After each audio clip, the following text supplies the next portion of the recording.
just never know. Welcome to the Midday Show. I'm Jeff Everett. He is Mark Messina. June 16, 2022. We're going to jump around. I want to talk about Flores, who won in Texas. Really, neat isn't the word because for half the people, they're probably not thrilled about it.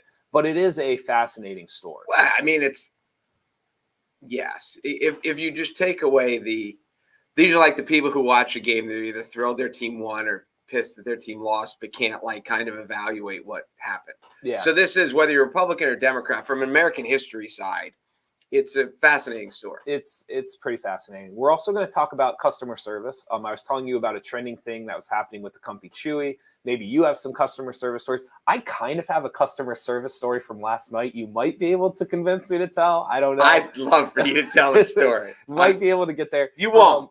You won't because you're too much of a little cowardly lion over there. That's what it is. You should tell. And then I want to try something different with you today. We tried the reaction video the one day, but what I did today was I just downloaded the 5 most popular videos on TikTok, and we're gonna watch them. We're gonna put them up on the screen. We're gonna watch them. Is one of them a bear wandering Selinsgrove in the middle of the day? It's not. That could be trending. Did you see the pictures that I sent last night? Because I shared those pictures are nuts. Because, I mean, he's 10 yards away. Oh, he's just walking around town. It is.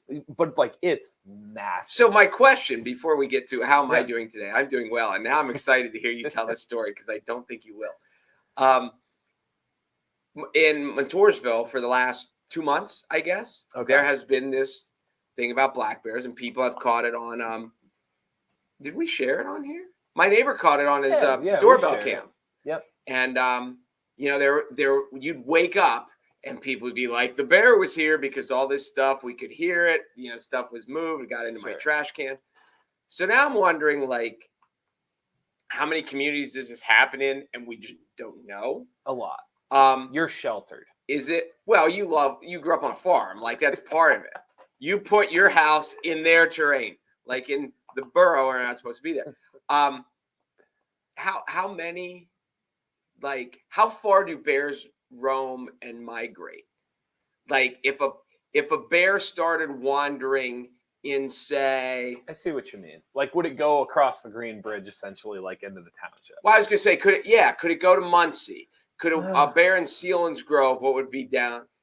Could it go to Middleburg? Yeah. Could it? How far do they go? Because after a while, does a bear get bored with the same trash can? Because you eat the same food. You're throwing out the same stuff. Oh, I don't think they get bored. The bear's bored? I want to eat something different. I'm going to go to this town. Maybe these people have different stuff. I don't think they get bored. You brought up the trash can and them going through it. So the craziest thing happened. I had the doors off my Jeep. Mm-hmm. And in the back of my Jeep, I had a crumpled up McDonald's bag from a trip earlier in the week. And it had and it hadn't blown out? No, it didn't. But it had the chicken McNugget box and it had the fry box. And then it had some empty barbecue things. I left the doors off. When I came out this morning, not only was the bag on the seat instead of the floor, but the barbecue containers were facing upward in the thing. So the only thing I can come up with is a chipmunk or a squirrel. Or a raccoon or something like that. Oh, I hadn't thought. A raccoon maybe. Like yeah, but something got into my Jeep last night with the doors off and decided to go through the McDonald's bag to see what was. I'm guessing it wasn't a bear. It couldn't have been a bear. It couldn't have been anything too big because the bag wasn't ripped. It wasn't torn. It had to be something small enough that it could actually get in there. Well, I think the bear would have pulled the bag out. Oh, absolutely. 100%. To a place where he could work. No, the bag. He needs some space to operate. From the floor to the seat, and then the barbecue things were all sitting upright. You could tell something had been going through it.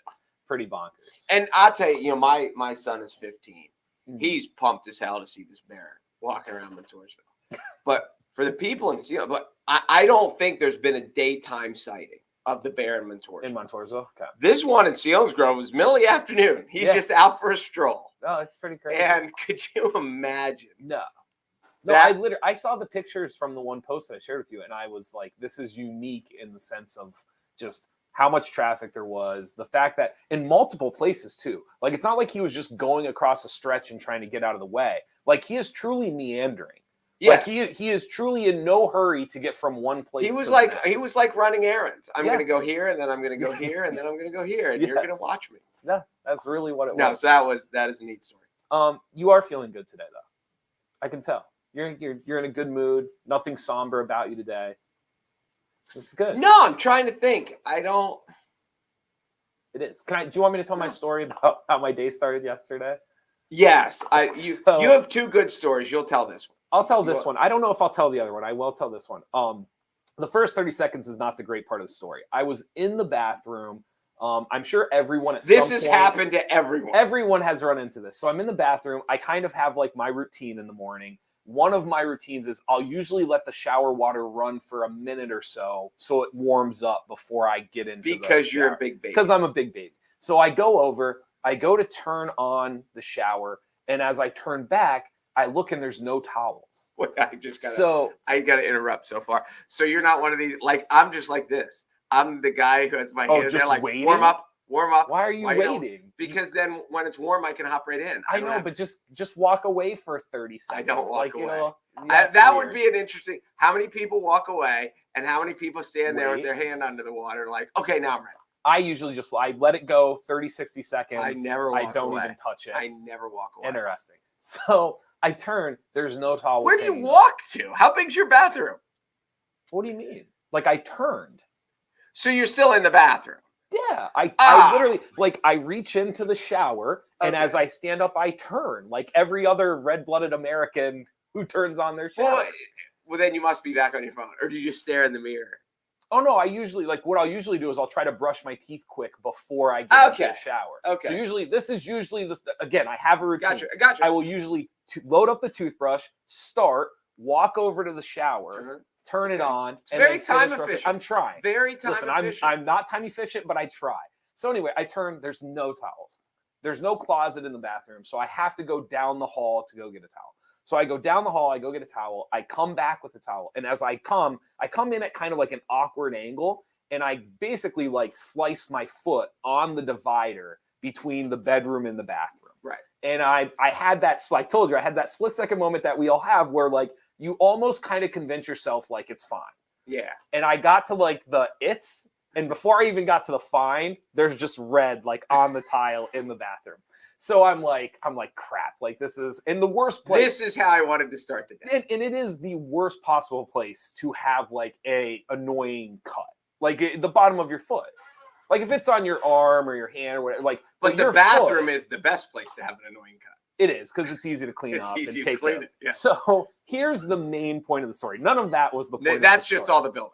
The main point of the story is, so of course I'm like sitting there and I'm like, I guess I'll just get in the shower and like bite the bullet and clean it up, and it is what it is. So I'm in the shower, and of course, the longer you're in the shower, it increasingly hurts more and more. A, because it just happened. B, because you're running soapy water over it. So now I'm getting like, the effects of it are starting to get to me. So I'm sitting in there and I'm thinking to myself, like, 2 minutes ago, my world was fine.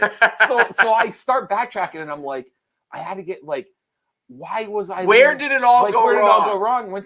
And so like I'm backtracking and I'm like, I had to, and then I'm like, I had to leave the room, but why did I have to leave? There was no towels. And I had this moment of like, my girlfriend didn't get the towels out of the dryer. And I had this like 10-second kind of like, I was mad at her. Like, how dare she like not get the towels out of things? How dare she do 90% of the job? Yes. I did 0% of the job, but I'm pissed at her. And this is how psycho my brain went. I literally went like this. Like within a 3-minute span, I went from like calm to like heated, finding somebody else to blame, to then 10 seconds later, I was laughing in the shower and I'm like, why am I mad at her? Like, it makes no sense that I'm mad at her. And it was just like this real quick roller coaster from top to bottom. But I do think that's how most people think. Like, I think there is that like rise of like, what just happened? Why did it happen? Who am I mad at? Who am I to blame? Whose fault was it? Whose fault is it? And then I had this comeback moment 10 seconds later of just kind of like, it's my fault. Like, it can't possibly be anybody else's fault. But I was convinced for 10 seconds it was someone else's. Well, I had this one. And when you told me this story yesterday, it made me think, because it is funny how your brain goes in all those places. And it can happen in 5 seconds. Yes. You can go from calm to livid to back to calm again. That was You're me. Like, wait a minute. I was living in Baltimore when Mike was pitching for the Orioles, and there was a big game, and it was either a playoff game or it was one of the Cal Ripken Street games, which we're not going to get into again because it's one of the great feats of all time, even though you don't think so. Yep. And I left the house ridiculously early because I knew traffic was going to be brutal, which it could have, which lends me to believe it might have been a playoff game because sometimes they start like late afternoon, and with the downtown work traffic, and because the Baltimore Stadium is downtown. So anyway, I leave ridiculously early because I know traffic's going to be an issue. And if you've ever been in a city where it's just almost gridlock, and you can see a light turn green, no one really moves, and then it turns red again, and you're just like, we're never going to get anywhere. And I went into like panic mode that I'm going to be late for the game. And then I looked at the clock and was like, I have 2 hours. That's why I left so early. And I did this like 3 times in one creeping through the city trip that I went into panic mode. They're like, I'm going to be late. No, I'm not. That's why I left early. And I went from angry to calm. And I did it multiple times. It's like, no, Mark, you're not going to be late. That's why you left early. Sure. And I just remember, by the 3rd time, I'm like laughing. I'm like, I am not going to be mad anymore because I have 2 hours. That's why I left 2 hours early. Dude, the bottom of my foot is bleeding out in the shower, and I'm laughing hysterically because I realized, like, why would I even blame her? Like, what am I doing? It was your fault. Like, how could it possibly be her fault? But I'm telling you, for like a split second, I was convinced. Have you ever had anyone, be it girlfriend, be it mom, be it, I'm trying to think, did my kids ever do this, or your dad or whatever? That like you wake up in the morning and something to them is already, and they're already mad at you, and the day hasn't, like you're like, well, good morning. I like, not to be too revealing, I have had times where like I had a bad dream. You did da-da-da-da-da, and I'm like, but I didn't. Like it wasn't me. Like that was the dream. Okay. Like I've had that happen before. People like hold a grudge against you because of the nightmare or the dream they had the night before. And it's like, dude, I didn't do anything. Like that wasn't actually me. I've had one. Well, both my parents have done it to me a lot because, and I'm the latest riser of the family. I'm the nightiest night owl of the. So I can remember one time my dad, I get up, the first thing he's doing some job that I should have been doing in his mind, but he's doing it, whatever. 9:30 in the morning. I'm a college kid or whatever, home on what. And I remember he looks at me, he goes, I don't know why I'm doing this. And I look at him, it's like, because you're an idiot. Like, if you'd have waited till I got up, I would have done it. But I think you just wanted to have a right to be mad at me. So you just did it before I could get up. It's possible. But yes, that always cracks me up. And then it's like, well, good morning to you too. Yeah. And so there you go. So that was how my morning. That's not your best story of the day. We're waiting for your best story. The best, maybe when we do the customer service one, you might be able to get like half of the story out of me. I don't know if you're going to get the full story, but you might be able to get half. You want to hear the story. All right. This is why, you know what though? I'll feel comfortable telling it because I apologized. At one point, I actually did apologize. I don't think you did anything wrong. I think it's a great story. I don't think I did anything wrong. But the irony and why I might be comfortable telling it is because at the end of the day, I apologized and the other person didn't. And I feel like I kind of apologized to make them feel okay to apologize, and then they didn't apologize. It didn't work for it. By the way, before we get to my Flores, I want to mention 2 baseball things. Just because the Braves, your Braves, have won 14 in a row. We're feeling good. 14 in a row. Yeah. The braves record is 15 in a row. Mm-hmm. And the all-time record, which just happened recently, by the way, is 22 from the 2017, a team that is now defunct, the Cleveland Indians. You may have remembered those. I do. Now they're known as the Guardians. But they're 14 in a row. They have 3 in a row with the Cubs, who suck. But then they get like 4 with the Giants and 3 with the Dodgers or whatever. Okay. So to get to the all-time record is going to be tough. Not that winning 14 in a row isn't tough. But your Braves, your little banner, you hopped on the bandwagon. Thank you. Also, Manny Machado got his 1,500th hit yesterday. He's not 30 yet. Okay. He will be 30 next month. He also has 291 doubles and 262 home runs. So he is well on pace to be a 500 double, 500 home run guy. Mm-hmm. There are like 15 of those in baseball history. Yeah. I did not go through and see who are the 500 double, 500 homer, 3,000 hit guys, but there are even less. Yeah. But kind of under Mike Trout gets a lot of pub. Bryce Harper gets a lot of pub. Aaron Judge obviously now gets a lot of pub.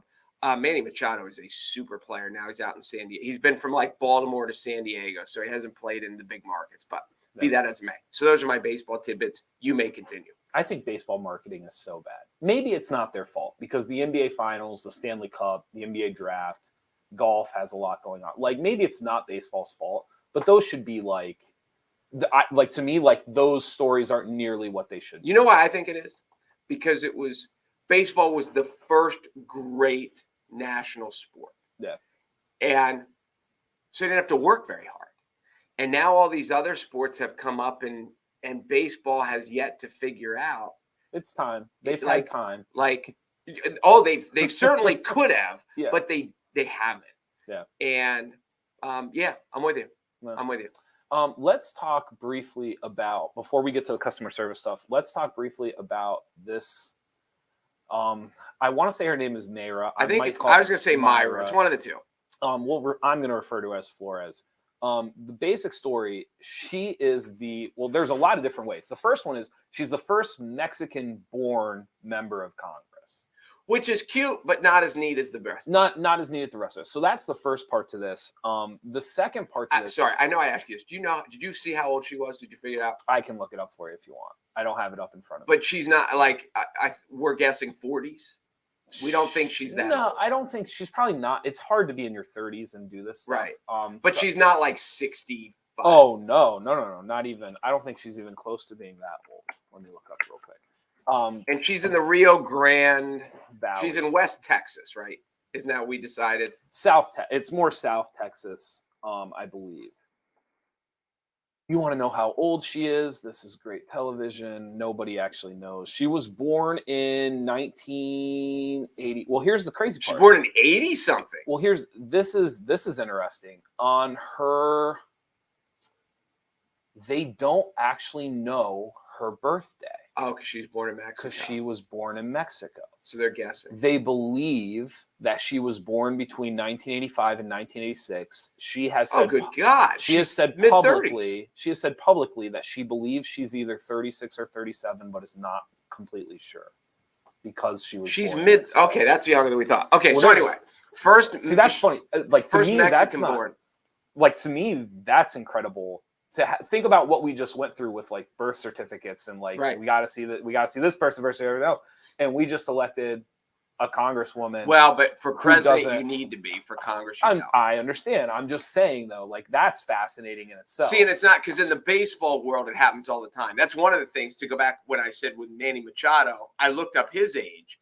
And I was like, well, they don't know because a lot of the Latin American guys, they lie about their age to get them drafted. A kid will be 18 or 19, and they'll say, oh, he's only 16. Well, Manny was born in Miami. So you're thinking his records are better. But, yeah, that is – she's even like, I don't know. Yeah. Nobody knows. So the whole Mexican background is interesting. The real one here is she is the first Republican to win in the district of Rio Grande Valley since 1870. So it has been 150 years. Over 150 years since a Republican has won. So that alone, as we talked about before the show, that alone is astounding. A Republican won a Democratic district for the first time in 160 or 150 years. Yes. We're talking basically Civil War time. Yes. By a couple years. 150 years. Okay. So now go to the statistics of the Biden and the flip. Yeah. So once you dive into the numbers of it, this is a district that in the year of 2020, Biden won by 13%. Which is not a nail biter. Not a nail biter. Not in politics. She won by over 30%. That's a blowout. And so within 2 years, they went from being in. Listen, I'm not saying that every race is a correlation. However, this one, it's hard to act as if they're like they have to be tied together somehow. Like something, you can't flip that much and not have something going on. So they go from Biden winning by 13% in 2020 to Flores becoming the first Republican to win in 150 years by over 30% of the vote, which is unbelievable. Do you have the money stats? So I can pull up the money ones here. There's the other one that I wanted to tell you too was the Hispanic vote. 84% of the Hispanic vote was flipped compared to the last primary, the last time that the Congress was voted on. 84% of the Hispanic vote. Because she's Hispanic. Because she's Hispanic, probably. So while you're digging that up, just the fact, not only that a Republican won in a Democratic district for the first time in 150 years, but when you think of the Republican Party and you think of the old white males, she is a young Latina female. Are Mexicans Latina? I'm not sure. Someone explained this to me, what the difference between Hispanic and Latina was. And I don't remember. Someone just explained this to me last week. So the numbers here, this is where some of this comes into context.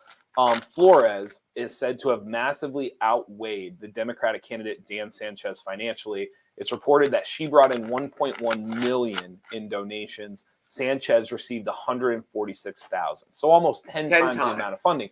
However, this is where, so originally you would just think like, all right, like they bought the election, essentially.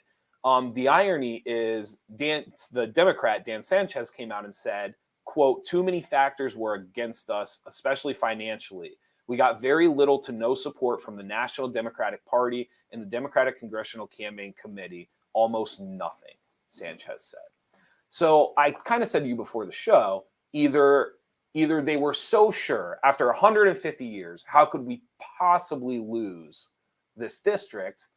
Or there's something very, very bizarre going on that did the Democratic Party just know they couldn't win it? Like how? Those are, it's one of the two, and whichever one is fascinating. Because if I would go with the first one, that people are just like, well, we're going to win it because we always win it because we're going to win it. But to get to the second one, and there's a lot of people, like if you came out and you took a team, if you took North Carolina basketball, and you're like, listen, we had 4 McDonald's All-Americans, 3 of them transfer, one, the next guy, our top 7 guys are hurt. There are people that would just be like, well, it's North Carolina, they'll win anyway. And you could be like, no, they don't have any healthy, good players. They're going to stink.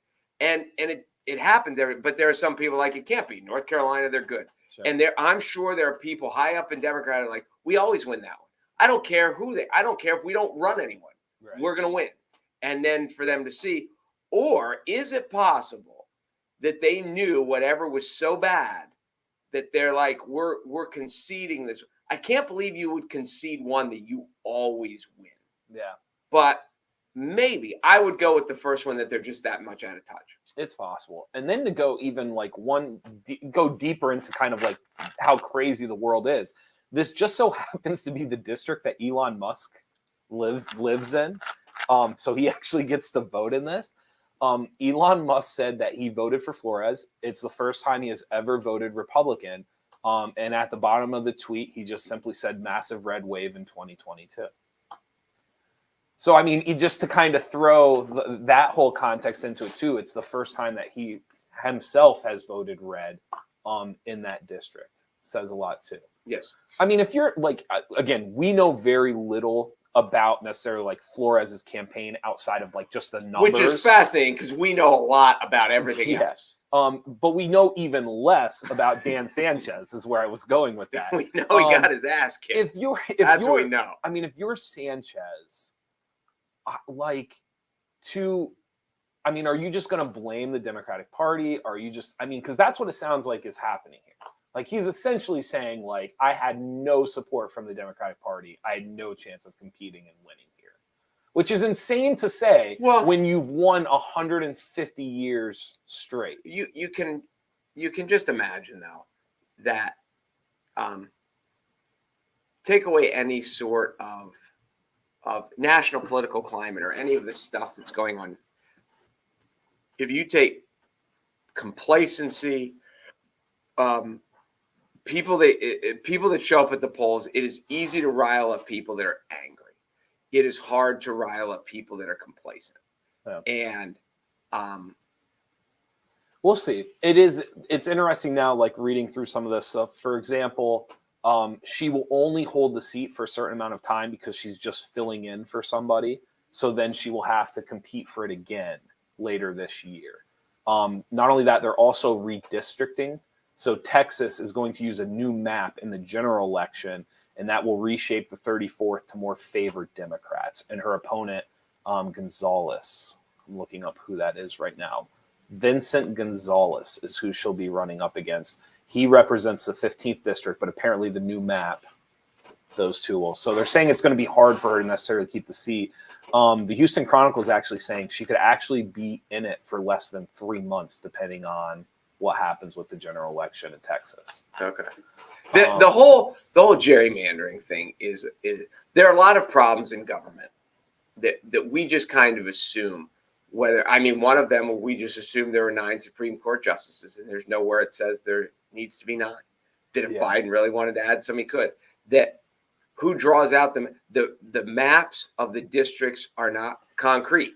That is what gerrymandering is. That whoever's in charge can redraw the maps and make it more favorable. And whoever is in charge, you would think there would be rules about voting, but whoever's in charge, they can close down voting polls. They can make it harder for their opponents to vote.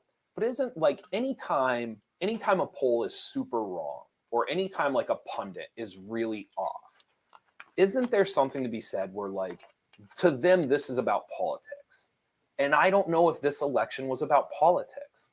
This election may have just been about heritage and about, do they look like me? Do they sound like me? Or can I relate to them? Do they seem like somebody that I see in my everyday life? Well, and someone that cares about me. Well, and if that district is 84% Hispanic, to me, this might not. And listen, she might be a great politician. I'm not trying to downplay and say she's not. I'm just simply saying though, all these people are well, she might have a hard time winning 3 months from now because the numbers say this and da da da. But people aren't going to stop being Hispanic. Well, but she's running against a guy named Gonzalez. I understand that, but I'm just saying people aren't going to necessarily just forget what she just pulled off. You remember what she just did. How many? I can just see the interviews of people, of Black people, that it was the first time they ever voted in a presidential election when Obama was running. And I can remember this 90-some-year-old Black woman. I think she was in a wheelchair. And she's like, I've never voted for president before, but I'll vote now because they just get this feeling that the person that's in office actually cares about me. Sure. Or me and my kind. But even that, yes. But this is exponential because the example you just gave, America is not 84%. Correct. Oh, so it's the example you just gave, it's that on on rocket fuel. So I don't know, this idea, I think sometimes it's when we talk to Fitzgerald or other people on here, and you and I always just be we don't know a lot about politics. But then at the end of it, they're always well, see, here's the thing though, you're not bogged down by everything. So sometimes you see things that people aren't seeing. So you get all these political pundits, they're well, Biden was plus 15 in the district that's coming over and they're voting everything else. And I'm kind of looking at them but the numbers didn't have anything to do with this. That the numbers almost didn't matter when Flores ran because of kind of what she represented and clearly what she meant to the population that was voting for her. You know what I would love to do, by the way? I don't know if I've ever said this on the air. I would love to sit down. I would love to find a normal guy on the right, guy on the left that are in Congress. Maybe in the House or Senate, doesn't matter. And I would love to sit down with them and say, who are the 3 biggest morons in your party? And who are the 3 smartest people on the other side? And I'll bet you, off the record, they could rattle them off. And just be he's really smart, she's really smart, they're good to work with there. And then the people on their side, they never say, they're so publicly, we're so company lined. But I would love to, on the inside, for them to be do you get into Congress?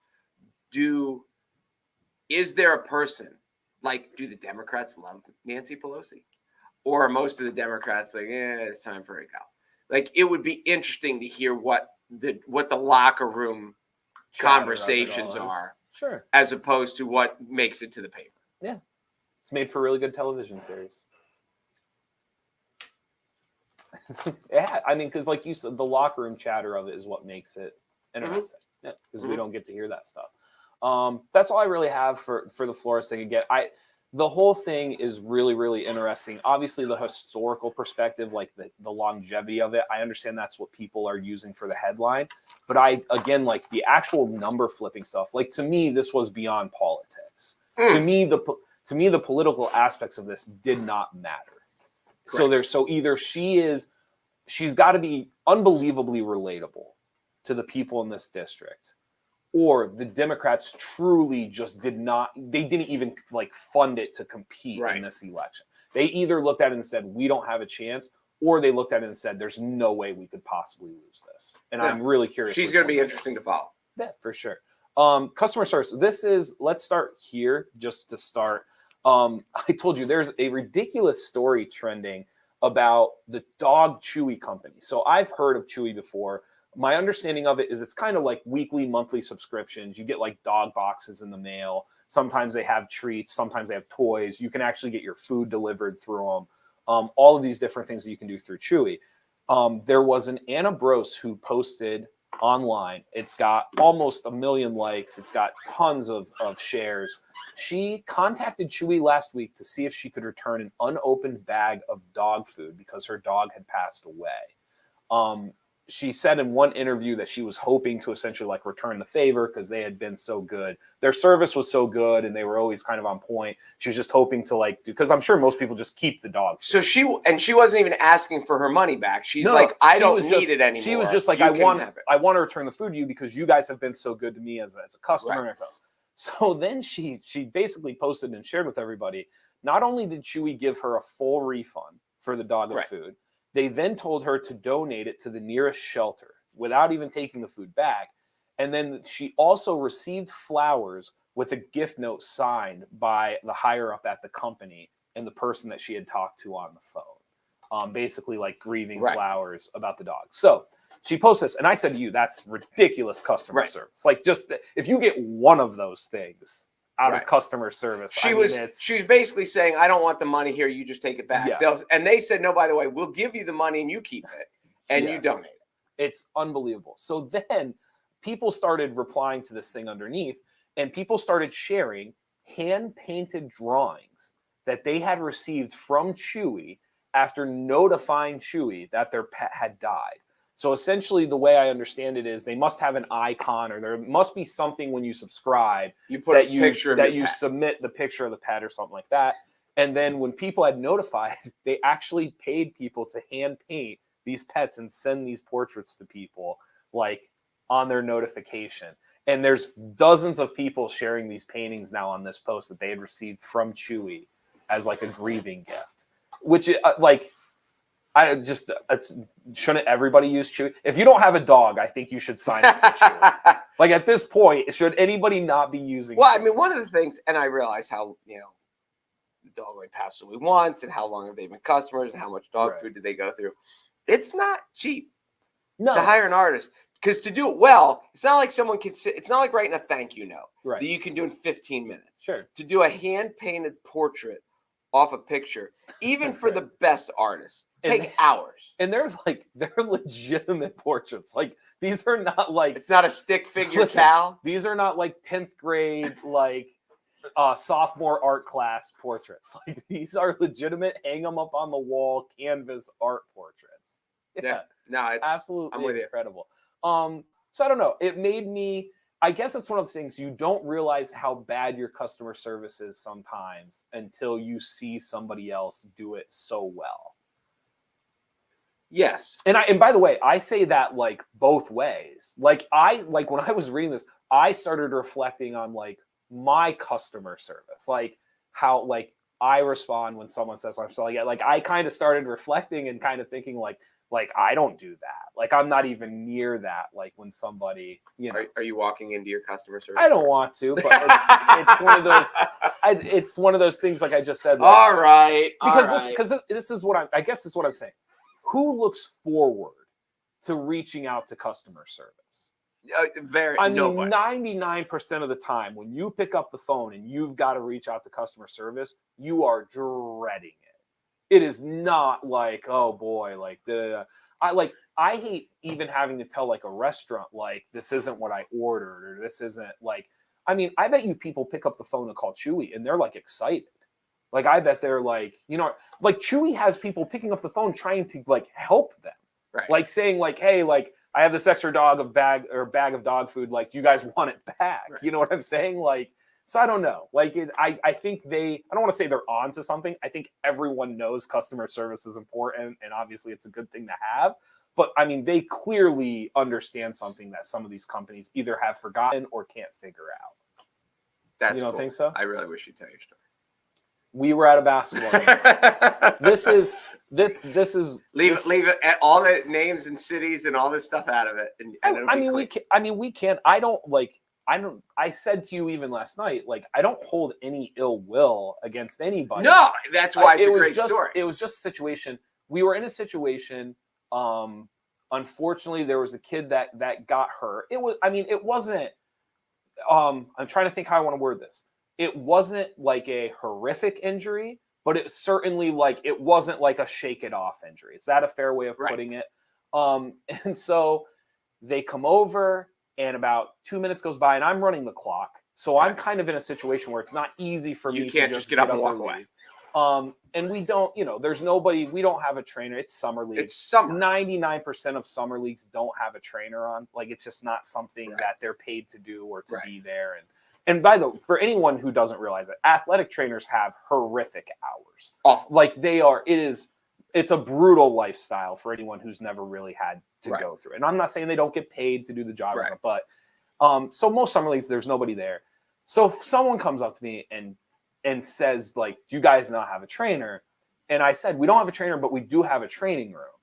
And I think what I was inferring, like what I'm trying to get them to understand is, like, I can help, but like, we don't have a trainer right now. I'm doing this thing. As soon as this is done, like, I'm going to be able, and before like I can say another word or anything be said, their immediate response was, what am I supposed to do? I'm not a trainer. And kind of like snarky, like kind of. And so I just said, like, I will help you if you're not going to be a jerk. And I sincerely, so then it became, I called her a jerk, and and listen, it really wasn't like a blow up. Like, neither of us really yelled at each other. Neither of us, there was no, like grand gesture or anything like that. But there was just this moment of later on, she kind of gave the idea that she had misconstrued. Like, she thought I was implying that, like, we had a trainer, but he wasn't here. And what's the point of not having a trainer or anything else? But really what I was trying to say was, like, I can get you ice. Like, I can do these things. We have a room, but I'm occupied. I can't get there right away. And so what I took away from it was just, I think I was just completely turned off at how, like, I was the problem. And in reality, I felt like I was her only solution. You were the only one trying to help. I felt like I was the only one that was going to be able to really do anything for you. And you didn't even get a chance to see that because you turned on me so quickly. Right. And so then later on, the irony to me of it, I ended up being the only one to apologize. And I think the reason I did it was to try to kind of like lean into him of like, everything's fine. Like, see, I can apologize. I bet you can apologize too. And it never showed up. It never came up. And here's the thing. I'm sure in her world, I'm sure she's not wrong. Like, in her world, I'm sure she feels very, I don't want to say justified, but I'm sure she doesn't handled it just fine. I'm sure she doesn't, in her mind, like, there was no trainer and the building was wrong and we are wrong. And how could we run something without a trainer? And how could nobody take care of my kid when something had happened? I, like, in a weird way, like, I get where she was coming from. I was just blown away at just how quickly the tone shifted. I mean, I didn't even get a chance to tell her that, like, I could help her. Right. It was like immediate, like, what am I supposed to do? And I'm like, I'll help you, but like, I'm not doing this. Like, I'm not, if this is how we're going to handle this, like, now you've completely erased my willingness to like want to participate in helping you. I don't know. So it's a tough spot. It's hard times right now. People are fighting. That's not it. People are fighting. That is not it. The gym. I will say this though: that gym is hot, and I'm sure it doesn't help. It has nothing to do with. I'm sure it doesn't help at all. So that was I don't want to call it, like, again. This is the insane part about it. It was as cordial of an incident as you could have had. Like, neither of us screamed at each other. Neither of us really. The fact that you looked and said, I will help you if you're not a jerk, just made my whole night. And I didn't even see it. I heard it secondhand. Yeah. But that just. I mean, the only. again, there were really only two pieces of it that like really bothered me. I mean, the first part that bothered me was, like I said to you, just how quickly she turned against me when I was like the only person. Right. The second thing that got me though was she immediately turned it into me saying she's a jerk. Like in general, she's just a jerk. And my whole point was just kind of being like, if you settle, like if you recognize I'm on your side, I'll help you. But if you're gonna be a jerk through the process and like you're taking something out on me, that's not I didn't hurt your kid. I didn't decide that we wouldn't have a trainer. Like none of this was my choice, but I'm gonna try to help you the best way I possibly can if you just give me a moment to figure it out. Well, I think one of the great shortcomings of people, certainly when you learn about like emotional intelligence and there's all different forms of intelligence, and emotional intelligence is one of them. And people who, when they get worked up, become the dumbest person on earth. And there's lots of those people who just can't handle any sort of stress or anxiety. But see, I think that's why I sympathized with her, because like I'm not a parent. Right. I'm not a parent. B, I'm in that world. Like summer league's a second home. Like an arena is a second home. You know what I mean? Like it's where I grew up. I've been in there since I was 4 and I lived through it. If you're a parent and maybe you didn't play high school sports, maybe you weren't like a basketball fanatic, all these things, like when that happens to your kid, like how's there not a trainer? How's there not? So like I feel completely comfortable. I'm like, the kid will be fine. If he needs ice, we'll get him ice. We'll figure it out. But if you're not in that world every day like me, I could see how you could it's like. Still, there's no excuse for I'm worked up, so I'm going to treat someone else poorly because I'm worked up, and that gives me an excuse to now I can be a jerk to somebody else because I'm upset. So it doesn't matter if I upset other people. Yeah. It's like the people who there are people. One of the most shocking things to me is the people who proudly announce that I have no filter. I'm like, then you are an idiot, because there's a reason that everything that comes in your brain shouldn't come out your mouth. Yeah. There are a lot. And if you have no filter, then you're just a moron.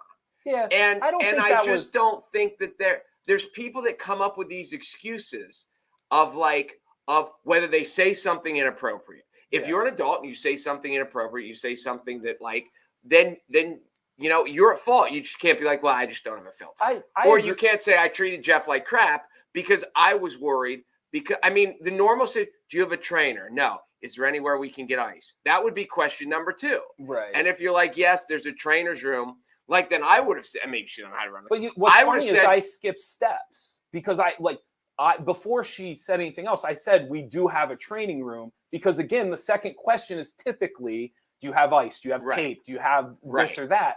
So before the typical second question could even come up, the funny thing is the misconstruing, what's the word I'm looking for? You're right. The gap in connection was, to her, me insinuating there's a training room was not an insult, but it was almost like, what good is that? And I'm telling her there's a training room because it has whatever it has. I'm at least going to be able to, at a minimum, help you. What if you'd have just said, apparently none? Well, no. Just come back to the game. I think I need to watch. I'm the clock guy. I don't know. It was.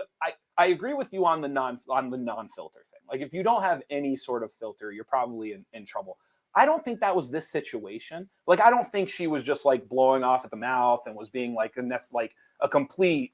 There was no necessarily arrogance where she just wanted the world to know. I didn't take that from her, but it was just how quickly she turned against me. And again, it comes even afterwards, after I gave her the bag of ice, we had this moment where I said, I'm sorry if you thought I called you a jerk. And I specifically worded that way because I didn't call her a jerk. I was just letting her know, if you're going to be one, this isn't going to be this isn't going to work the way it needs to work out.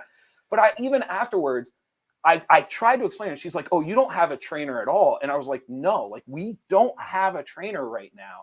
And she was like, well, I didn't understand that. And then just the conversation ended and she walked away. And even as that was her apology. And even as they walked away, I'm thinking to myself, but that doesn't excuse your behavior. It doesn't excuse how quickly you turned against me. It doesn't just because you didn't understand. Right. Doesn't mean you have it doesn't mean that there's a way to treat did, people. Right. Doesn't mean that what you did was everything else. So again, like it was a I guess the reason I felt comfortable enough to talk about it on here is because to me it wasn't overblown. It wasn't a huge, I don't think either of us went home. I think both of us went home and probably had a story to tell. Right. I don't think either of us were like, I hate that person. And I don't think she was like, I hate that person. I think she was. You think so? No, I don't think so. I think it was just the timing of it and how quickly it all happened.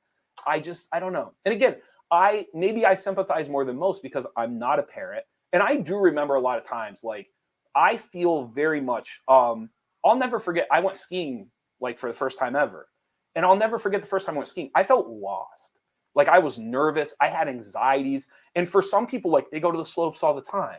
So like, I'm probably more on edge than everybody else around me. And so anytime I'm like in a gym, I try to remember, like, I know the gym isn't scary, but for some of these people, like if it's their first time or their first time a kid getting hurt, or, like, I do think there's anxieties there that for like you or me or other people, we don't even think twice about it. It's like, what's funny? I get that way because some people relate to this. I get that way when I go see a play or a theater, like in a real theater. I get kind of like nervous about like, I don't want to like cough. I don't want to like say the wrong thing. Like, I don't want to be too loud, like, because it's just not my world. Like, it's not my environment. So I'm just kind of like iffy and antsy. And I'm sure that played into some of it. I have no doubt that was part of the issue. You know what cracks me up about Summer League basketball? What's that? How intense people get. It is funny. You know what's funny? I wish we didn't keep score. I wish there was no score. Keep the clock. Keep the clock. You know how many people wouldn't come? If what? There are teams that wouldn't come. If you didn't keep the score, I think there's parents that want it. And I bet you there's a handful of kids, but most coaches and players, they'd still come. You think? I do. If there wasn't a score, I don't know. I'm not saying you don't have like your 1 out of 5, your 1 out of 10, that like that is the thing that matters. But I think for most of us, like I think we know what's going on. Teams are subbing 5 in, 5 out. You're trying different stuff. Some teams don't even run plays. We don't run plays during Summer League. That's what I mean. Like, but the intensity and the barking at officials, and they just don't have anything. Here, this is my question to you then. I don't think anything's changed. I just think the gym is quieter. And so now you hear the things that everyone's normally doing anyway. That's what I think. I don't think a parent is saying anything different during Summer League. It's just there's 100 less people in the gym, and now you can actually hear everything they're saying. But don't they realize, like we were in a close game down the stretch, and we had 10 kids. We were subbing 5 and 5. And the one kid said to me, like, it's probably tied with 5 minutes ago. And so are we gonna play our best 5 to try to win? And I was like, no, we're gonna take the 5 that just came out. We're gonna get the other 5 in because we have a game afterwards, and yeah. And the kid said to me, I want to get a win. And of course, we're at Loyal Soccer. You guys have 1,000 things in the hallway. Sure. And I said, on your way out, point out all the Summer League championships that they have hanging in their hallway. And there's just not. It's just I don't know. I will say this too. There is. And this we did idea, win. We actually won. Oh yeah, absolutely. There was one of our games. I'll try to keep this brief because, like, to me, this is interesting. I think it's interesting to some people. We had a moment where, like, when you're running the clock, like, we didn't even have a coach. Like, there was no coach. I'm running the clock, the referees. And I actually said to the coaches from Southern, like, listen, if you see an issue with the scoreboard or something, just tell me. Like, I'm not trying to, like, mess anything up or anything. But, like, so in the first half, there was an issue where we ended up getting 2 jump balls in a row. I messed up the arrow before they were handing the ball to kids. The arrow's very easy to forget when you're in charge because it's the last thing on your mind. So they got 2 jump balls in a row. So the parents from Southern were upset, and I get it. Like, I understand. Like, if you're into it and you care, I understand you're upset. We just got to. Plus, we're at Loyal Sock. It doesn't help that the coach is doing the clock. I totally get it. Right. So to start the second half, it's June. It's June. So to start the second half, I say to the referees, like, hey, it's going to be Southern's ball, and they're going to get the next jump ball. And the refs are like, sounds good. And I tell the coaches, like, hey, you're going to get the jump after thing. And they said, sounds good. In the world is fine. Nothing's wrong. So they get the ball, start the half. The very next jump ball, we go to give it to Southern. And the same Southern parents are complaining that it should be Loyal Sox basketball. And so I'm just looking at Southern's assistant, and I'm just kind of like smiling, kind of like, You can't. You can't please them. Like you can't figure it out. You're never gonna make everybody happy. But like again, I think it's one of those things where I think the people who get it, and the people who don't, I don't necessarily even think they're wrong. They just have a different view. Like to them, the scoreboard really mattered. And like, who am I to say it didn't? Just because I think it didn't doesn't mean that they shouldn't care about the scoreboard. Yes. And I will say this. Wait till you have kids and you're at a 5-year-old soccer game or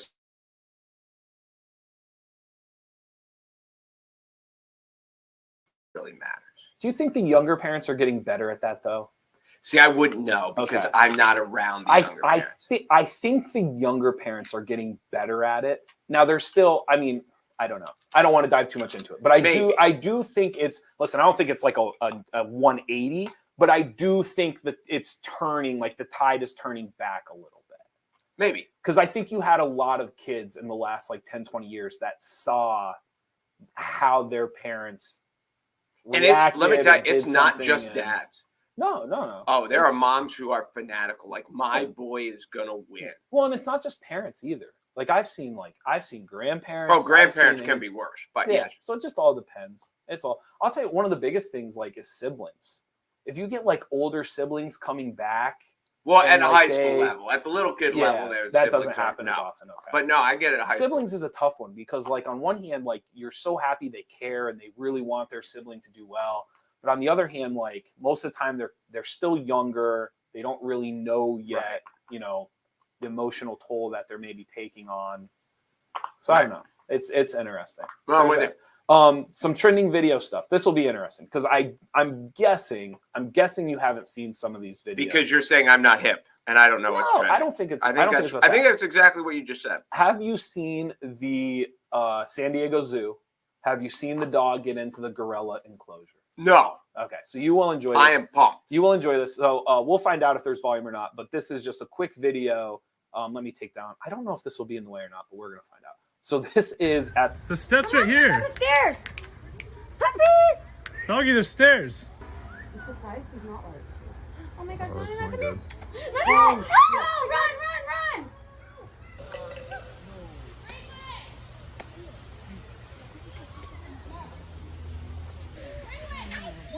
Oh, there he goes. He just went down.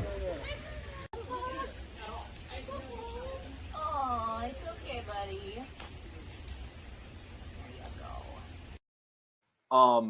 I know for some people that might not seem like terrible. That gorilla would have destroyed that. Oh, if the gorilla would have caught the dog. If the gorilla could have caught the dog, I mean, that is awful. It is a horrific scene if that happens.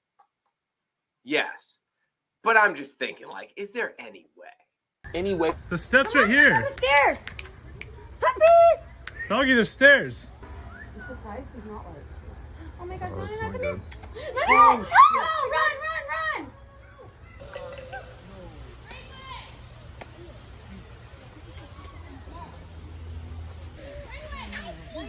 Oh, there he goes. He just went down. Oh, it's okay, buddy.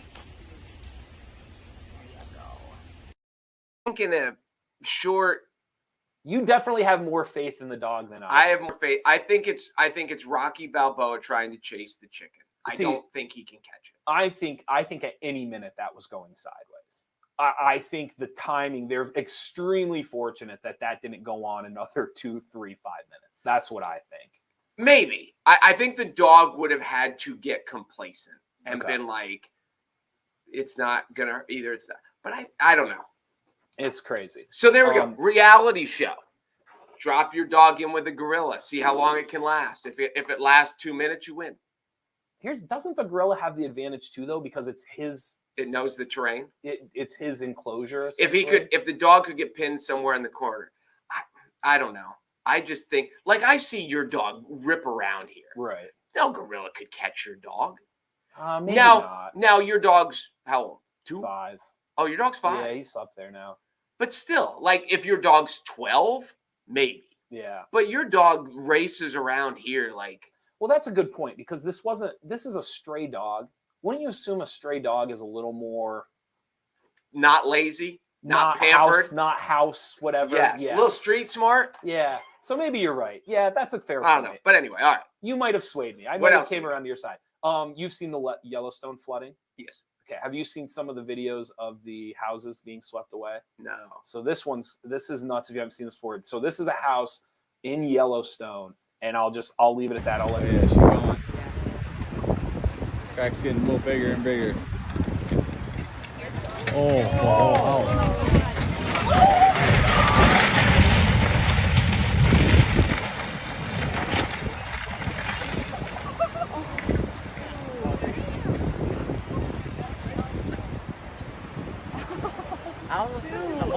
Holy shit. Dude, I didn't think it was the whole house. Look at it. It's still intact.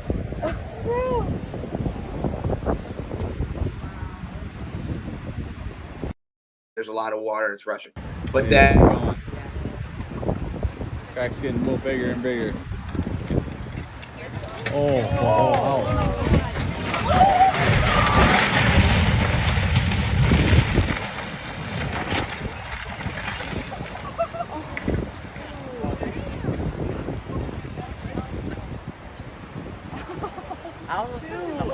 Holy shit.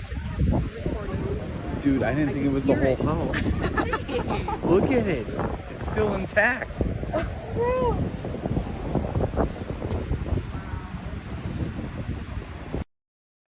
There's one of a bridge being swept away, and there's just like dozens of people on each side, and that bridge is the only way.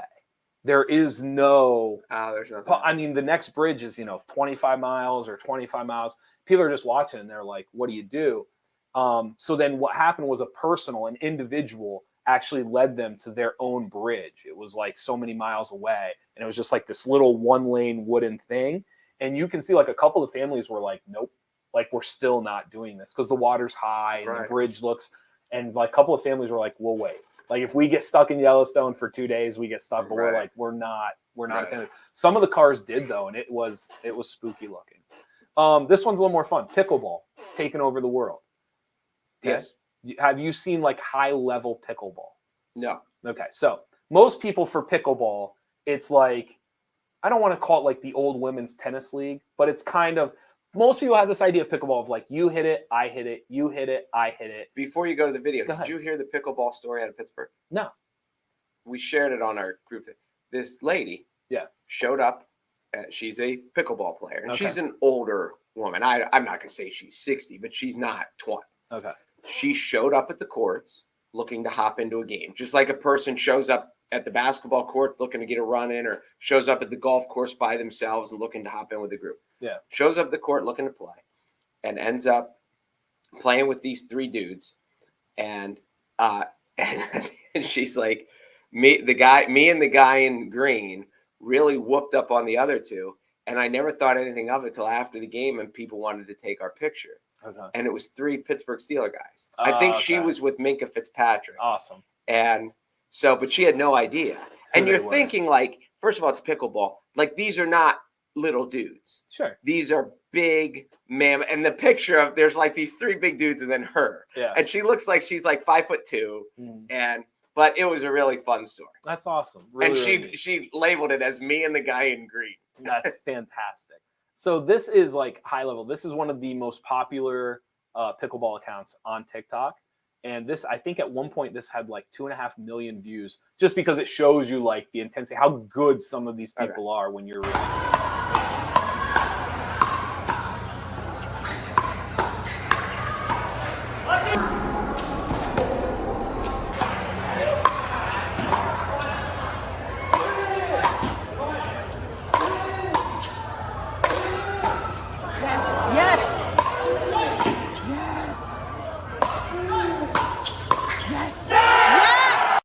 Like, do you know the pickleball rules?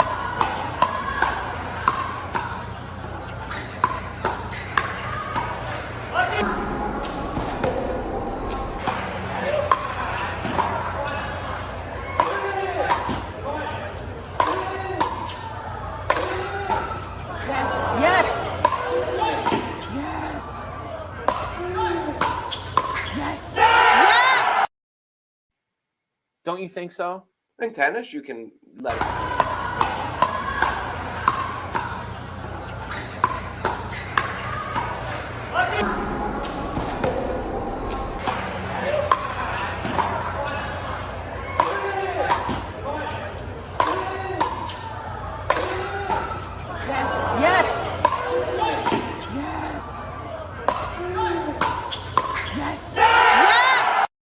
It must be deadened a little bit.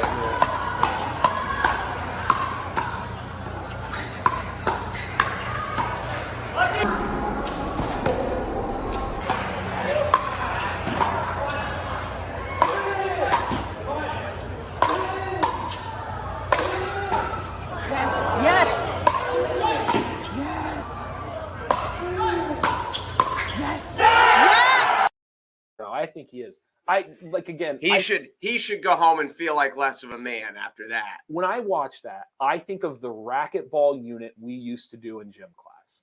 And I have never played racquetball in my life. You've never played like badminton or I played badminton. pickleball, something like that. Okay. Oh, I thought you meant like racquetball. Yes. This is like athletes in the wave sport area crack me up because they think they know volleyball. And they don't know volleyball until you go to a school that's had volleyball. Now that will change because now wave sport has it. Like over time now, like you're gonna have some kids that really grew up playing volleyball, but you play gym class volleyball around here, and kids think they're good. And I'm like, you're good at gym class volleyball, and it's the same thing with like pickleball and badminton. Like you think of gym class, you're like, oh, that guy was good at badminton, but then you watch people who actually play, and you're like, oh no, they weren't. Like they actually weren't good at all. Right. And I don't know. I'm always impressed by people who do the ping pong stuff is ridiculous. Have you seen like? I think the beach volleyball is the one to me. The one just because of the 2-on-2. Because you can't move in sand. Have you ever tried to run in dry sand? Yes, of course. And these people not only they run, they jump out of it. But isn't that kind of I'm trying to think how to say this. Isn't that the unique thing about volleyball is it's more first step than like 4 or 5? I guess. Like in volleyball, it's really about reaction and your first step. Your first pump is what really matters. Apparently. I mean, for most back row and libero people, like it is really about like wait, say that again. Libero? I don't know libero. Libero wears a different color. They don't have to follow the rotation, so they can always stay on if they want to. Libero? Think of it, it's like a utility defender. I knew that there was I didn't know they were called libero. Yeah, they're a libero. They have a Spanish name for this person? I don't know if it's Spanish, but it's libero. It's Spanish for the lazy person who doesn't rotate? They're actually the only person that really has to go. Like they are, the person who ends up on the floor the most is the libero, without a question. Well, of course, because they're too lazy to rotate. I disagree. All right, ready? Last one? I'm ready. All right. This has almost 3 million views. This is of some species or other that they found in the ocean. This fisherman pulled it up. Are you ready? I'm ready. Okay, so this is. Where does that come out of? It came out of here.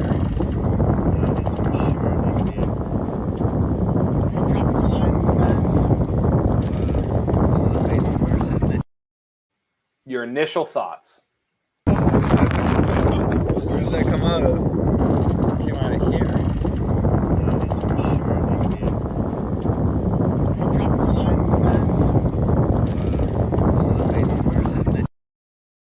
It's weird. So here's what it is, because I actually looked this up because I got curious. This is called a phronema with a PH. Oh, yeah, phronema. Get out of here. This is called a phronema. What they are is they are a small deep sea hyperid. They're an amphioid. Essentially what they are is they are a jellyfish with a barrel around it, and then they kind of like peep out of the top, essentially. Huh. Okay, so I did some more digging.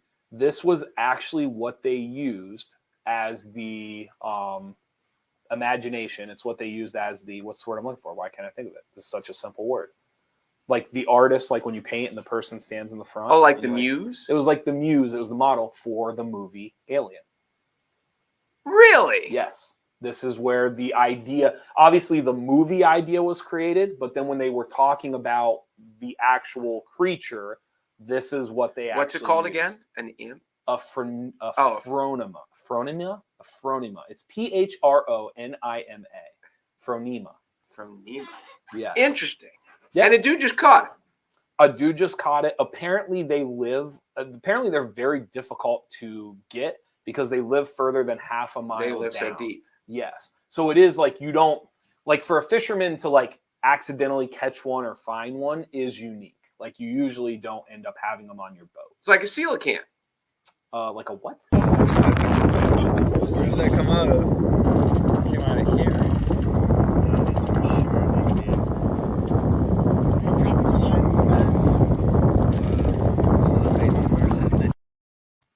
Yeah, That is pretty neat, right? That is weird.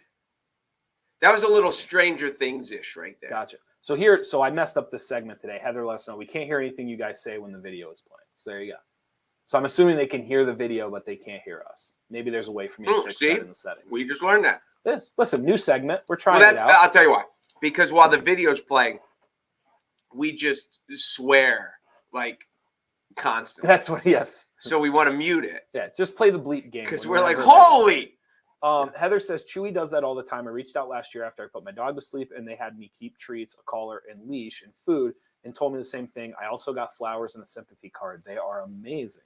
There you go. So there's a peer-to-peer reference. Chewy is Amazon for pets. It's amazing, and their CS team is phenomenal. Yeah, I mean, it sounds like it. It's absolutely crazy. Vicky says that it's my fault because I did not fix the transition piece between the hall and the bathroom. Vicky, you are 100% correct, and not only are you correct, I have fixed. It was the first thing I did. You only cut yourself once. Only cut yourself once on that. I actually did go back and fix it, and it is now. I want to say it's fully fixed. I think I fixed it, but yeah. Have you cut yourself since? I've not cut myself. Well, then since. it's fixed. Is that the only? That's the only thing you need to know.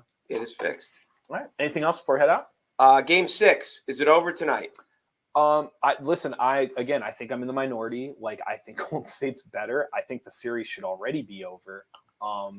Whether they close out, it's at Boston. It'll be hard. I think they're going to close out because I think they're better. I don't. I think it's going 7. You think it's going 7? I mean, listen, it's not. It wouldn't be shocking at all. And I said the other day, I still wouldn't be shocked if Boston won. I don't think either of these teams are great. I was telling my friends during the Eastern and Western Conference Finals, all 4 teams, I was like, a lot of years. Like, one of these teams is going to win it, and a lot of years. No, I'm with these are not teams that would have. But here's the funny thing. I think the league is there. The balance is so much better than it used to be. Like, instead of having 2 or 3 just juggernauts, I mean, there were 12 teams that legitimately could have won the title this year. Well, and to me, that was more fun. What happened was there was a little stretch where teams would make these super groups, Sure. like the Celtics, and then when they had Kevin Garnett and Ray Allen and Paul Pierce, and then down in Miami, and then and kind of like how many, and then it kind of happened in New Jersey. So here's what's funny. It didn't work. What's funny is you're exactly right. I don't think it's ended. What I think has happened is back then, if you made a super team of 3, there was really only 12 superstars. So if you had 3 of them, like, it was hard.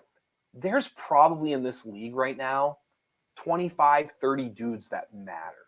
And so now, like, people still make these super teams. There's just 8, 9, 10 of them now. So they're not juggernauts anymore. Right. That's what I think is when they did, that's my opinion. When Durant went to New Jersey and not to New Jersey, to Brooklyn, everyone thought like, oh, how are they going to win? Then they had injuries, then they had bad chemistry, and then they had all these. So it is, I think once they didn't win, we're like, well, someone else has to win. And they had all, they kind of hoarded a bunch of the superstars. So I think that makes it. I think Boston tonight in a, because it'll be, obviously defensive battle because Boston's not going to come out for them. But I think it goes 7, and 7 is Sunday night, and it's peaked. It's ready. Yeah. It's ready for Sunday night, Game 7. But there's some guys, like, if you, like, in the 80s and 90s, you kind of knew, like, you knew these were the 6 guys that affected the league. And if you didn't have one of these 6, sorry, thanks for trying. And if you had 2 of them, you were in really good shape. Now, like, if you rank the league, like, 1 through 30, like, the 30th best player is, like, Bradley Beal. Like, 10 years ago, Bradley Beal's like a top 10 guy. Like, it just, the league is just flooded with these scorers. And now that you've got guys that are so big and can shoot, because everybody can shoot now. And, you're right. years ago when we were kids, you Who's didn't we? have even you That's you didn't probably true. have like like with the or with Golden State. You've got Klay Thompson and you've got Steph Curry, you've got all these big guys. There wasn't a game when the Celtics, at least I don't remember, where the Celtics had a guy who came off like Wiggins, even though he's that good and he's a top pick and he's had such a good year that like these are their stars and this guy's going to carry us. Yeah. You know what happens in baseball when the eight hitter goes 3 for 4 and hits a home run or whatever, but not in the NBA. It was Jordan. Sure. Like Jordan's carrying us every game. Larry Bird didn't suck in any of it. And Steph Curry sucked the other night. Yeah. And he had somebody else that came up and just dominated. Sure. And it wasn't even Klay Thompson. The talent level's absurd. It is absurd. It's absurd. I don't know if people really understand like how good like the 100th best player in the NBA today is compared to even just 10 years ago. It's just crazy to me how big they are and how well they move in everything. Like when you see, like there's these hockey guys that are just so nimbly going around on skates, on ice, and they're 6'4", 225. Mm-hmm. And you're just like, big people aren't supposed to be able to do that like they do. And the way these NBA guys get up and down the floor and get off the floor and have so much finesse to go along with bodies that are 6'8", 245. Yeah.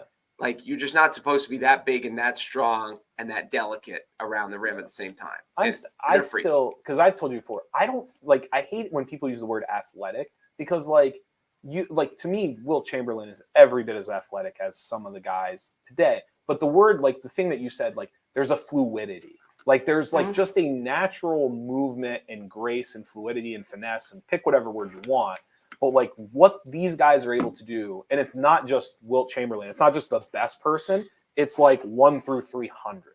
Like how well all of these guys move, and it's really crazy. It is, really, really and you can't tell on TV because they're all tall, so you can't tell except if they stand next to a ref.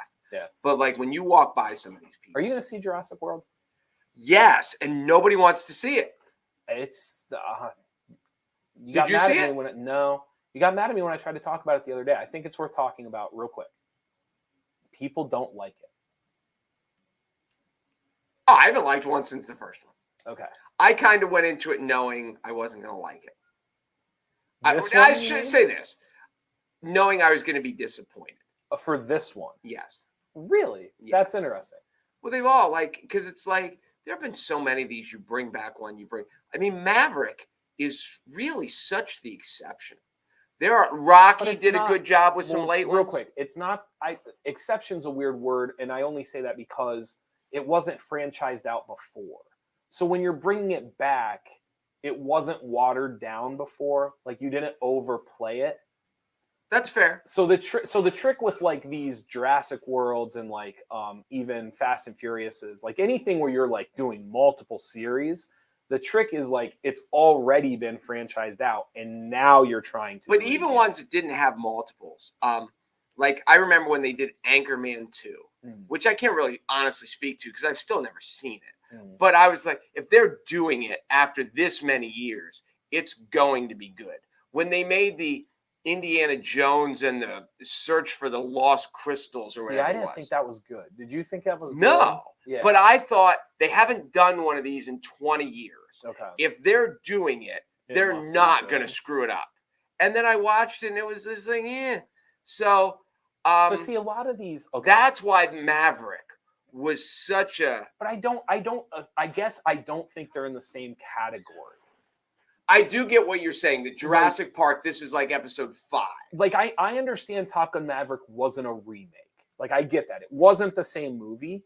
But, like, in a weird way, I feel like it was way closer to a remake than it was to comparing it to these franchises that are trying to, like, reboot the franchise.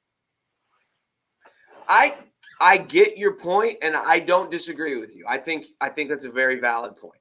Because I think, like, especially, like, I thought the first Chris Pratt Jurassic World was fine. Like, I thought it was very well. Some people didn't love it.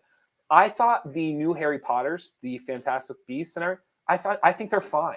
A lot of people don't. I saw a lot of people don't part love of the first one. Yeah. Right. So I think the challenge of what they're doing versus the challenge of what Top Gun Maverick, I think they're very different. The challenges. So I'm not sitting here saying they're just as good or what Top Gun Maverick did isn't unbelievably impressive. I just think it's different playing fields. Like, I don't think. No, I get it. But it is. There's a reason when people are talking about, it was the best sequel ever. They're comparing it to sequels like Godfather and things like that. And it is so hard to do well. But that's why I just thought. But I guess they just figured we'll throw Jurassic out. We'll bring all it, and it'll be good, and it'll be. And I don't know. I still would like to see it, I think, in the theater. Me too. And again, now I'm glad we had this talk, because already I was expecting like a Rotten Tomatoes 50. Now I'm expecting less. So I'm expecting to be totally bored. So anything that's above and beyond, I'll be pleasantly surprised. For me, it can't fail for me, because realistic dinosaurs on the screen, That's all it takes. And listen, that I'm not implying that just because it's a 5-star movie now because of that. But what I'm saying is it can't get worse than 3 stars for me. If you have cool dinosaurs that look real, you're getting 3 stars. How old are you? 7? Yeah, just about. There you go.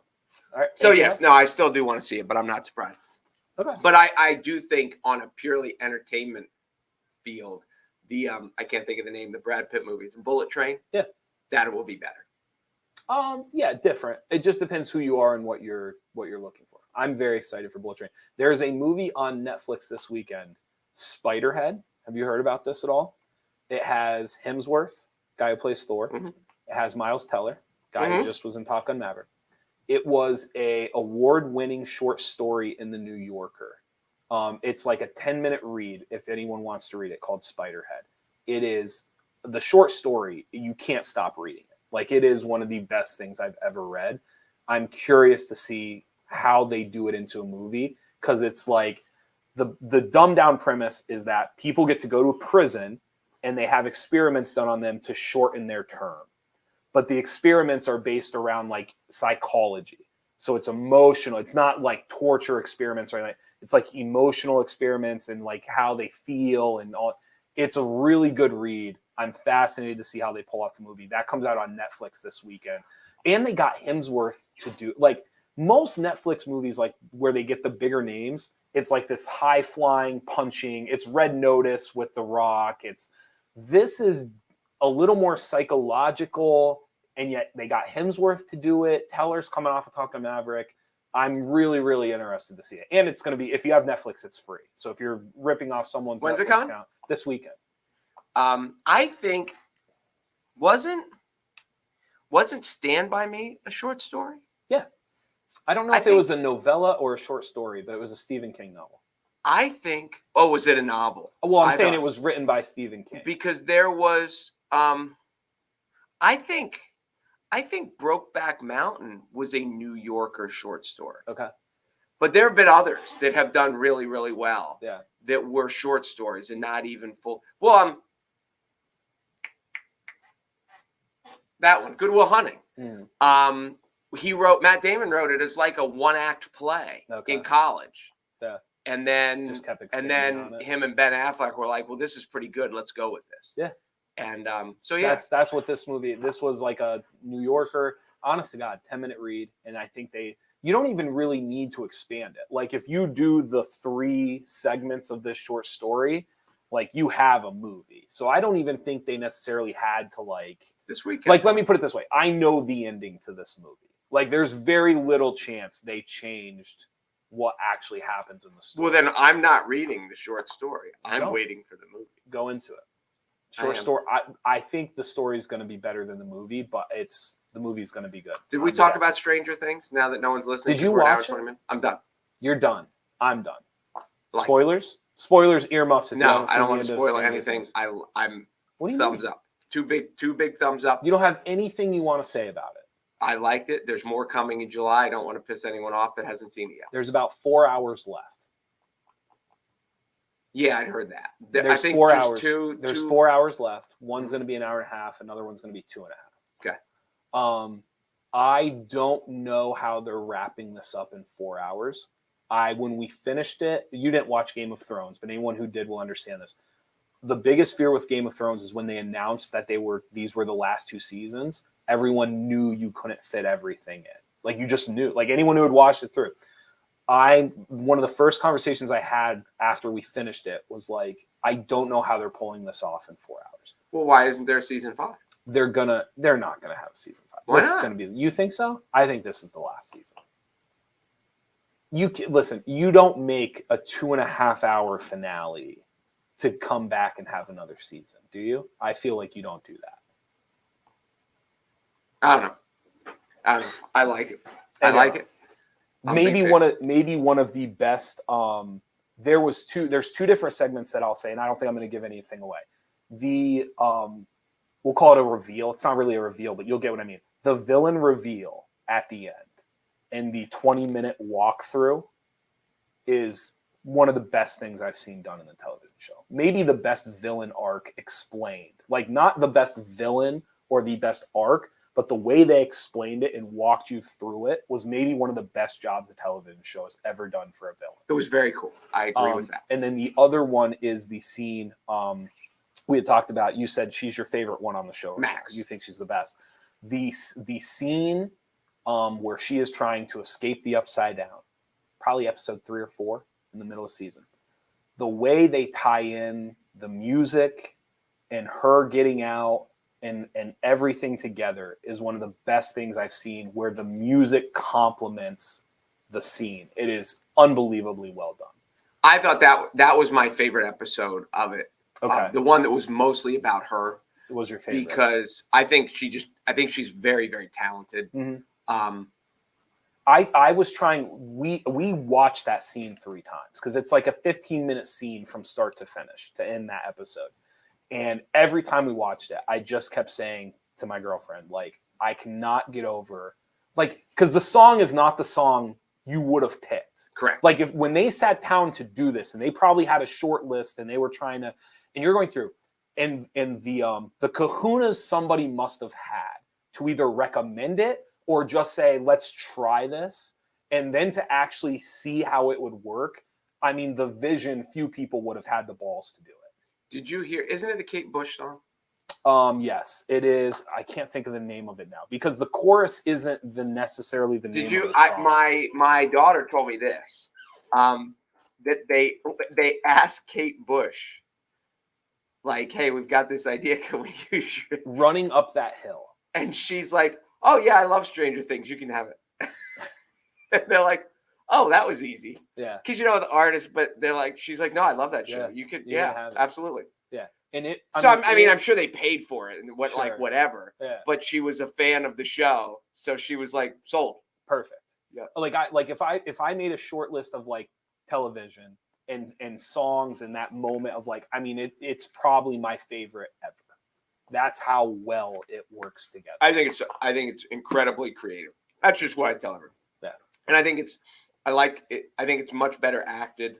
Every time I see what's her name on the screen. Real quick before you, because you having kids, you'll appreciate this.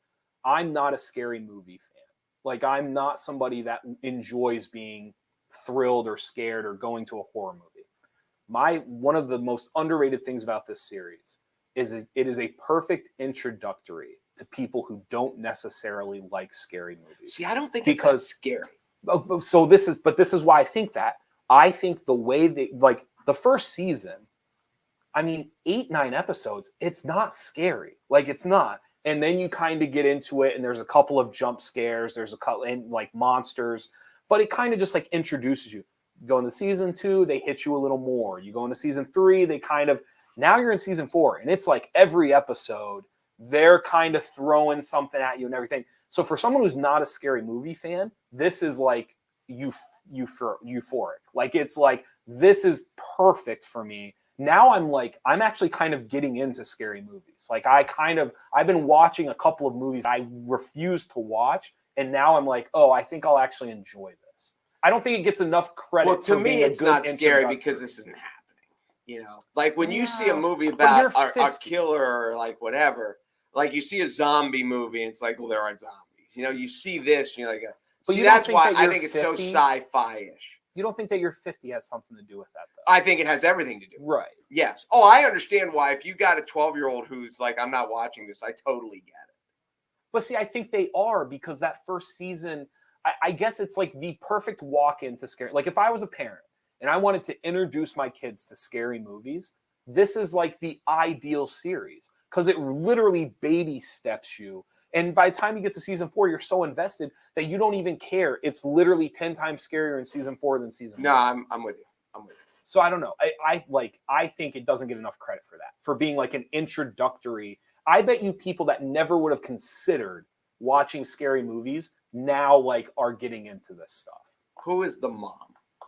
Winona Ryder. Winona Ryder. Every time I see Winona Ryder, I'm happy for her because she was, 20, 30 years, whatever, was huge. Yeah. And then there was a point she got picked up for shoplifting, and everyone's like, why is Winona Ryder shoplifting? And like her career really went off the rails until this.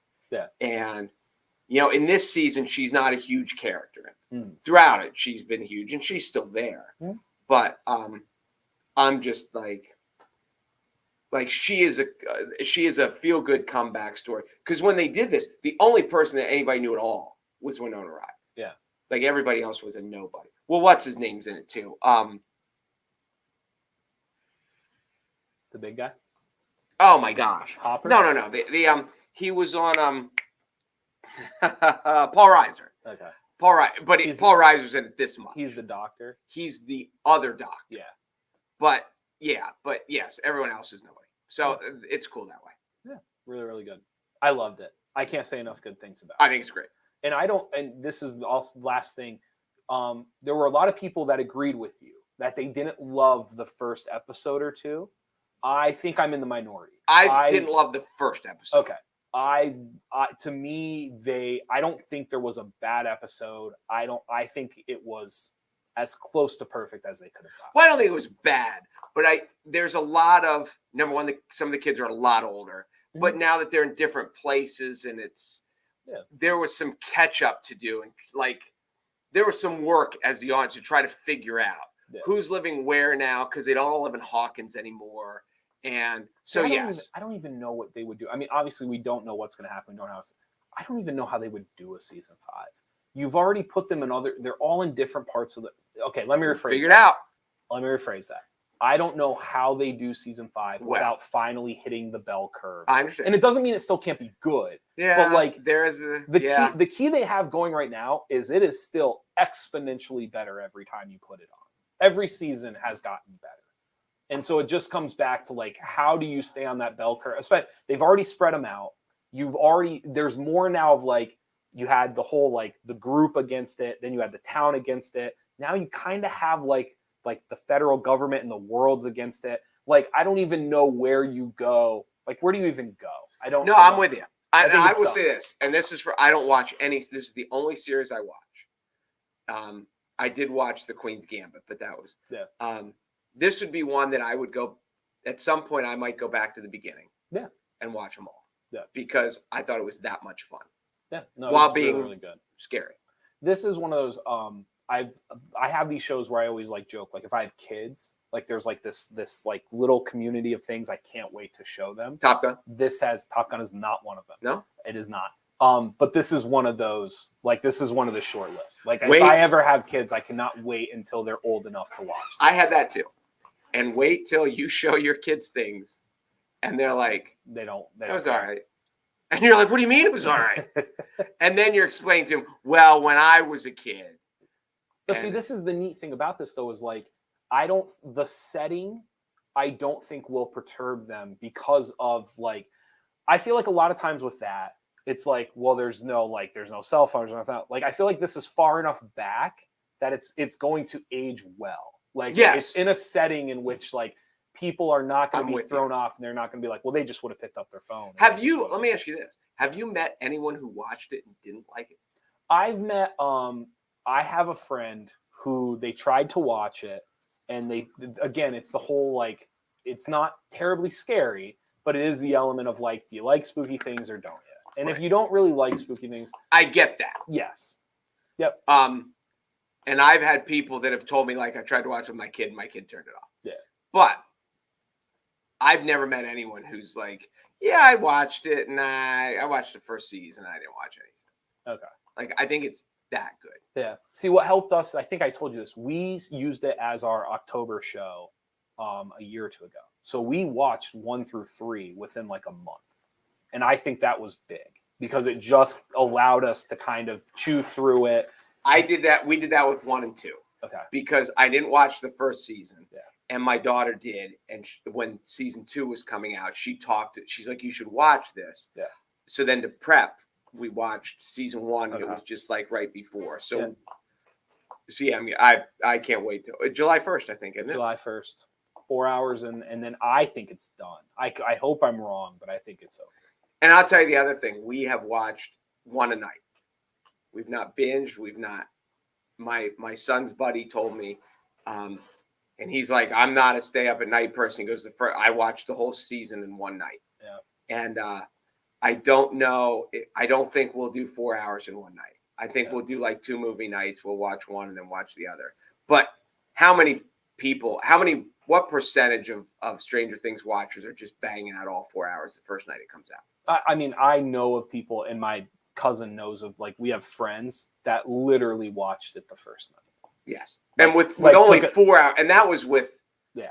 you know, how many, 9 hours? And they took like a half day the next day. With- like just With 4 hours left, there are people that are just going to oh sure. swallow. I've been in that situation. Just power through it. And I don't just get it think done. we will, but yes, I'm pumped. Interesting. I'm pumped. Thank you guys for watching the Midday Show. Be sure to come to NorthcentralPa.com for all of your local news. Anything else? Nope, that's it. I'm Jeff Everett. He's Mark Messina. Thanks for watching, and we will see you